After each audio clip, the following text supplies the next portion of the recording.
So, Rooster, you tweeted yesterday at WrestleMania 621. A couple of thoughts on Trent Williams. He's 30. He's under contract for 2 more years at 14.7 and 14.6 cap values. I would be stunned if the Redskins gave him a new lucrative deal. As good as he is when healthy, you can't do it.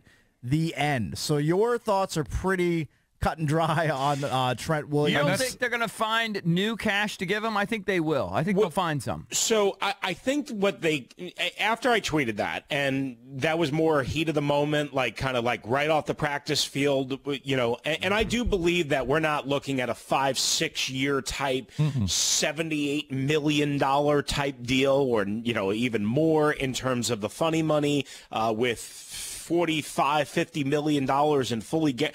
I don't think we're talking about that. That's kind of what I meant, and mostly what I meant. What could happen here, fellas, is if you look at his base salaries and I guess the in-cash earnings that he actually gets this year and next year, 2019 and 2020, it's $11 million this year, 12.5 in 2020. What could possibly happen is they could convert some of they could give him a bump up in those years and maybe figure out a way, and I haven't done all the math yet, and I don't want to bore your audience, with not having it throw the salary cap hit and the the cap hit even further out of proportion, and maybe not extend the life of the deal, meaning beyond 2020, but give him a little bit more cash and earnings this year. Him to calm down. Don't be a sourpuss. Don't ask for a trade. We're not trading you. We're not ending it this way. That type of. I could see that. What I can't see is beyond 32 to kick the can. And even if you do a traditional restructure to kind of take some of that base salary and give it to him in guaranteed money. That's dangerous, because at some point you kind of keep, again, extending the life of this deal. And Bruce Allen has not done that in his tenure. He has not done that. Dealt with a player of this caliber. That's true. Yeah. So, I mean, and the fact is, and I get the sentiment because, we're all, as Cake says, we're all worker bees, right? We just work for the man. Right. So, we don't break contracts. We sign contracts and we do it. But in professional sports, I'm sorry, it's different. It just is. The precedent has been set. We can't relate to these guys and sort of the nature of their business, and it's already been set. If you're a superstar and you feel you're underpaid, and you in fact are, oftentimes teams will find a way to scrape together some money. They just do. Yeah. And again, there could be ways to do the sweetener thing without doing the, oh my goodness, what are they doing thing, where they, again, do a new deal and it's till 35 or 36. When you look at all the deals that have been done around the NFL, the Taylor Lewans, Nate Solder, Dwayne Brown, again, it just kind of depends on what metrics you're looking at, whether you're looking at guaranteed, salary. It's the same thing that we always talk about, right, with Kirk Cousins in the past and everyone. What I wonder about, too, here is, with Trent's health situation currently, obviously, he wouldn't have been able to practice anyway. He's dealt with, as we know, broken thumbs, knee injuries. He's as tough as nails. I've covered Trent since the day he walked in the door. He's grown from an immature kid into a man. Yes, he's made some mistakes. Obviously, he's made a couple of mistakes that have gotten him suspended by the NFL. It's not that huge of a deal, but I've seen just this tremendous, growth curve. And you saw it early on in Trent Williams. What I wonder is how close his relationship is with guys like Bruce Allen and with Dan Snyder, because it seems like those are the guys that when you reach these crossroads in your career or in your tenure with the Redskins, those guys get taken care of in the past. So I wonder what that relationship is. I haven't ever seen an overly buddy-buddy relationship. I don't think it's bad by any means, but I wonder how much that helps or maybe doesn't help. It's not as open. If they're close, it's not as open as, say, like when Clinton Portis was. Exactly. That sort of thing. Exactly. That's what I meant. Tell us what, from just, again, reading between the lines and being, seeing all this from afar, it didn't seem like Jay was particularly concerned yet. I mean, obviously he wants him back, and I didn't get the sense that the Redskins were shocked by this. Like, I think this has been going on behind the scenes. They know we're just late to the party finding out. Yeah, as usual. And they've been dealing with this. And Aaron Hawksworth on Monday night had mentioned, we didn't know the reason. She was like, hey, look. She's like, I don't think Trent's going to show up. And she's like, I'd be pretty much willing to bet on that. And I was like, oh, okay, that's interesting.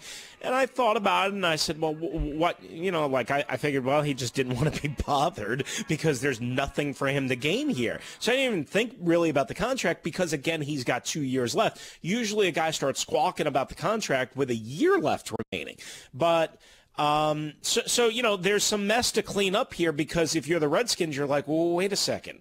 How do we deal with this right now when, we've got your age, when we've got your injury history, when we've got your absolute impactful meaning to us? We're desperately need you, but we have 2 years left covered. This is why we did a 5-year, $66 million deal. As far as Gruden goes, at least publicly, he's not that concerned. Privately, I would say they've got to be more concerned than they certainly showed yesterday. I spent a lot of time with Bill Callahan. He wasn't that concerned, but he was more realistic, I think, than Jay Gruden was in his time with the media. Callahan was, because he was like, look, we signed Eric Flowers to be a guard. We didn't sign him to be a tackle. Right. Unfortunately, he's got to be a tackle because we're so short. And well, that's why Trent has some leverage, frankly. Yes, exactly. And Trent is seeing that. And Trent knows that Jaron Christian is A, injured, and B, sucks. So, but here's the other thing. If you're the Redskins, right, not only do you need Trent Williams and he has leverage, and yes, you can make a great argument for why you should do this and all. I mean, I can make arguments on both sides of the coin, but here's the bottom line. You can't pay Trent Williams the money he wants and the security he wants. Already have Morgan Moses long-term under contract until 2022, and you didn't trade him this offseason, which I had kind of suggested maybe dangle him in the Josh Rosen talks to Arizona, but they didn't. And then on top of that, also give Brandon Scherf a long-term extension or pay him this year. 14.5, $15 million. How do you do all this, plus deal with the albatross of the Alex Smith contract, and deal with Josh Norman, who's a pain in the ass, and who makes too much money and is not worth it? So, I mean, at some point, somebody's got to go. At some point, you've got to draw the line in the sand. Josh is going to go before Trent. Well, I would agree with that, but Josh is supposedly one of those guys in Dan's eyes because of his Q factor, or whatever the kids call it. Q rating, Q X factor. Those kids, those pesky kids. Yeah. I'm too old for that crap. All right, so here's a question for you. Yeah. Let us know what you know about Trent's agent, and then what's his sort of track record in this? Who else does he represent? How has he handled situations like this, to the best of your knowledge? I don't know who else he represents, and that's a bad job by me. But I've known Vince, who What's his name? What's his name? I forgot his last name.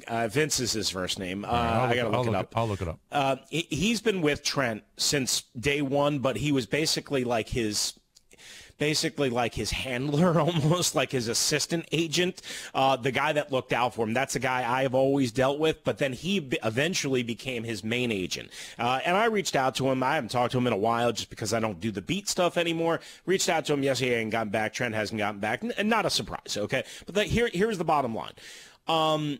These people understand that the market has shifted significantly since Trent signed his deal. This happens all across the board in sports, right? So again, and you guys pointed out, they absolutely have leverage. They basically have the Redskins in a precarious situation here, again, for all the things that we just talked about. I don't want to just repeat myself. No, they do, but until the season starts and then he starts missing game checks, then the Skins have leverage. Right, exactly. Now, what he could do is, this was mandatory, obviously, it'd be fine, whatever. He could miss mandatory training camp. I think it was Dwayne Brown. I have to double check this. I think it was Dwayne Brown who went ultimately from Houston to Seattle with a couple of years, or about a year and a half left on his deal. He missed the first day of training camp and then came back. So Trent could do this even into training camp for those that think, no, this is not going to be a big deal. He'll definitely be in Richmond. I don't know about that, right? If he really is committed to this and really wants to make a stand, it's no big deal for him to get fined, nor is it a big deal for him to jump right in halfway through training camp and pick up where he peaks, because he probably wasn't going to play at the beginning anyway. Right. And he's certainly not going to play in preseason games. So this is going to be a storyline that, fortunately or unfortunately, we're going to have to monitor, and we're going to have to watch, and we're going to have to, kind of not know until Trent absolutely shows up in Richmond.